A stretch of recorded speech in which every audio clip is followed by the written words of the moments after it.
Good evening, everyone. DM here from That Wrestling Show with the SummerSlam review. And, well, I'm not going to be too judgmental about it, but it wasn't the greatest SummerSlam in the history. I have some quirks and some issues with SummerSlam as a whole, but why don't we get right down to it? The opening contest was an unadvertised match because they realized, oh shit, we might want to actually advertise more than just the 10 people that we have on the original card. So we had The Miz, R-Truth, and Alberto Del Rio going up against Rey Mysterio, John Morrison, and Kofi Kingston. Now, I will be honest, this match was alright. Kofi Kingston essentially did all the work. Morrison, did the Morrison thing, and Rey Mysterio did about, maybe 2 minutes of work. The faces win, whatever, I guess. That's how we're going to open up SummerSlam. I can't really bitch and complain about it, so, whatever. Just, whatever. Take what you can get from, the pairing of this six, but we will see Del Rio later on. The next match we had on the card, probably thereafter, was Sheamus versus Mark Henry. This match went on a couple minutes too long for my liking. Mark Henry did a lot of damage in this ring. Sheamus didn't really come off as the strong man. He kind of came off as the whipping boy. They end up going to the floor, and Sheamus is tackled due to Mark Henry through the barricade, and the referee gets a count-out victory. I guess that's the best you can kind of go with this, because if Sheamus loses clean via pinfall, it destroys his push. And if Mark Henry was to lose clean, it would ruin his push. So they kind of dug themselves in a hole. Mark Henry gets the win, via countout, whatever. Expect them to rematch at Night of Champions or something about 6 or 7 more times. Alright match, but I think for my liking, it just went a little too long, and they probably could have gave more time to another match, but whatever. The next match on the card, to my recollection, was the Divas Championship. Prior to the Divas, we get a commercial for a movie, and then a commercial for 7-Eleven, and then we get a sing-along with God knows who. Fans didn't care. I was falling asleep, to be 100% honest. I'm sorry, but if you're going to pay $50 for SummerSlam, I pay to watch wrestling, not pay to see commercials and some guy singing. It has nothing to do with wrestling. Get it off my fucking screen. The women's match, I have to admit, Kelly was actually somewhat impressive tonight. Beth Phoenix was the power girl, and Kelly did her best to not get strung along for the most part. The Glam Slam was countered into a victory roll. 1, 2, 3. Kelly retains the title. I wasn't happy, but I can't take anything away from the match itself. It was still an enjoyable match. It was a lot better than any of the women's matches that we have been getting for the last couple of years. No problems with the match, and then we cut to a Twix commercial. Honestly, I'm not paying to see commercials. If WWE is that hard up for cash, they need to have a movie plug, 7-Eleven commercial, and a Twix commercial on a pay-per-view. I mean, people pay to see an event, not pay to see commercials. Just dirty trick on WWE's part. Just bad. I wasn't a big fan of it, and WWE should kind of be ashamed of themselves for doing that. They should have did all the commercials in the pre-show and in the post-show, not during the show. That's just absolutely rude. I'm sorry, but that really turned me off to the event. It almost, at that point, it kind of felt like a 3-hour Raw. And a pay-per-view that you're spending $50 for should not feel like something for free. We get to the next match on the card, which was Wade Barrett versus Bryan Danielson, complete with a new theme. Daniel Bryan. This was an alright match. It wasn't as good as I thought it could be. I think it was because it was their first time initially, feeling each other out. But it was as good as you were going to get. Wade Barrett's able to get the win with the Wasteland. This is kind of burying Daniel Bryan. Not really making your Money in the Bank winner strong. But, take what you can get. The match was still, okay at best. Better than okay. But it wasn't a 5-star classic. And for me to, expect that out of Wade Barrett is kind of superstitious and kind of superficial, but it's alright. The match was, decent length. I kind of wish Daniel Bryan would have won because he is the Money in the Bank winner and he is cashing this thing in at WrestleMania, unless he's going to lose all of his matches and then win the big one at Mania. But that's, yeah, not really a good way to build up a possible champion. And we got the two main events that people, paid the money to see.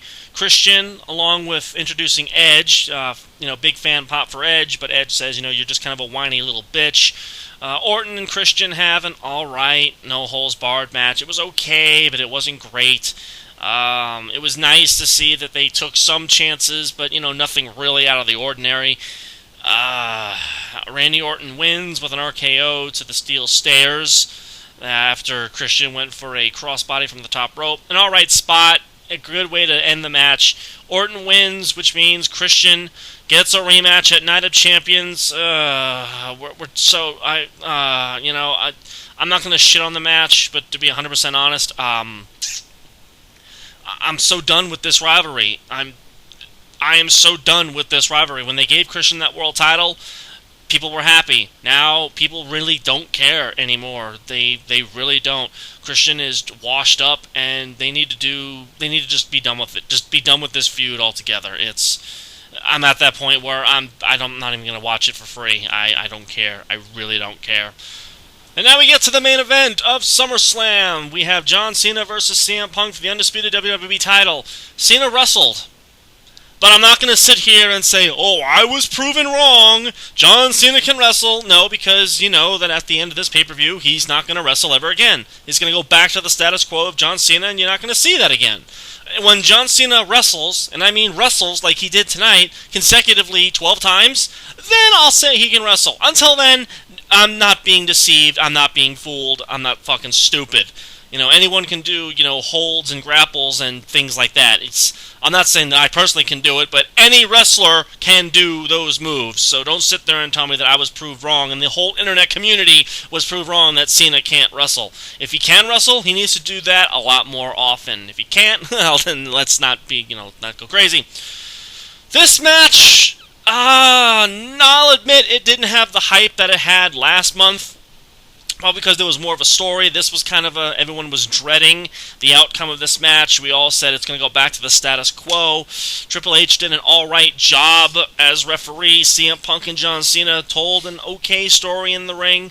They fought pretty well. They wrestled pretty well. They have still very good chemistry.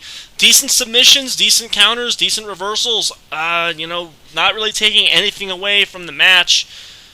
Triple H was about to count both of them out and decided that I'm going to stop counting and toss both men in the ring, which made me wonder why the hell was Triple H even doing a count out in the first place, because it kind of cheapens the deal. So we continue with the match. John Cena gets hit with a GTS. 1 foot on the rope. 2, 3. CM Punk is now your undisputed champion, and everyone's kind of going, what? John Cena's foot was clearly on the rope. In fact, even the CM Punk fans were going, John Cena's foot was on the rope. Yeah. That ending, oh, wow. In one swift move, they kind of just took the momentum of this feud and destroyed it, just like typical WWE always does. They destroyed the angle. Wow. Way to go, WWE. Just wow. So while I'm rejoicing that CM Punk is now the undisputed champion, we all knew it's going to happen. It's going to happen. They're going to really fuck us over. Enter Kevin Nash, who jumps CM Punk and hits him with a jackknife. Out comes Alberto Del Rio. 1, 2, 3. Alberto Del Rio is now the new WWE champion. Wow. If you were going to give the belt to Del Rio, you should have had CM Punk defeat John Cena clean. It would have had more impact. Rey Mysterio just might get that title on Monday Night Raw. Overall, while the match itself was pretty good, the ending sucked. The ending was so contrived. WWE proves that, you know what, they may be able to pull magic out of a hat, but they can't do it twice. This was I can't say it was a disappointing pay-per-view, but I really was not that enthralled. I didn't jump out of my seat. I wasn't doing backflips. I didn't really care about the pay-per-view except for the main event, and they fucked us all in the end. Because we know John Cena's going to say, well, my foot was on the rope, you didn't see anything. Well, I got attacked by Kevin Nash. Well, Alberto Del Rio's now the new champion. Well, that means CM Punk gets a rematch. Well, technically that means John Cena gets a rematch. Well, that kind of means we're going to have a fatal four-way. Yeah, I could see it a mile away. I don't understand why Kevin Nash attacks CM Punk, of all people, because he's from Detroit, Michigan, where Punk is from Chicago, so I don't get the reference. It just seemed like the ending they just put together at the last minute and just kind of went with it. I'm sorry, but it floundered. It floundered like a fish out of water. I'm sorry, but WWE, big letdown. Big letdown. If you're going to give us a great match with a surprise finish, don't give us a shit finish because no one cares about the surprise. The fans weren't even cheering when Punk won because they knew something was up. It was almost obvious. Now, my overall thoughts about the pay-per-view itself. Well, let me just say this. They had the National Guard there, and they couldn't even have anyone sing the national anthem. Wow. WWE, strike one. The announcers absolutely sucked. When I mean the announcers sucked, it was one of the worst announcings I've ever heard at a pay-per-view. Barely any of the spots were called. None of the moves were properly called. Booker T and Michael Cole and Jerry Lawler, they're done. Get them off the screen. From now on, I'm watching WWE in mute. I'm dead serious. I am no longer listening to the commentary. Even if Jim Ross is on there, I don't care. I really don't care. Tonight, they prove that they don't know their wrestling anymore. And if they do know their wrestling, they better start calling some moves. Because myself and BM were calling every single hold and every single move. And Michael Cole and Booker T were talking about God knows what and Booker T's African accent. Oh yes, I caught that, WWE. How racist of you. Strike two. And number 3, all of the goddamn commercials. This is a pay-per-view. Unless it's a commercial for your new video game, or a new WWE movie, or the new WWE pay-per-view, that's fine. Those are promos to promote the product. But when you actually have to have Twix and a fucking movie that, let's face it, no one's really going to see because it's Jason Statham or whatever, advertising for SummerSlam, you have problems. Maybe it's a financial bumper. Maybe you had to do it. Maybe it was the whole part of it's SummerSlam's in Hollywood and blah blah blah. If that was the theme you were going for, it still sucked. Strike 3. Overall, this pay-per-view felt like a 3-hour Raw. I'm sorry, it was not epic, it was not grand. We all knew it wasn't going to be because they only had 5 matches with 1 extra that no one honestly really cared about because there was really no implications that, to me, this pay-per-view was not really on par. No one really cared. The crowd didn't even really care through much of this pay-per-view. And I'm sorry to say it, but WWE, stop going to the Staples Center. It's a sucky venue. In fact, stop booking sucky pay-per-views. I'm not saying the pay-per-view sucked.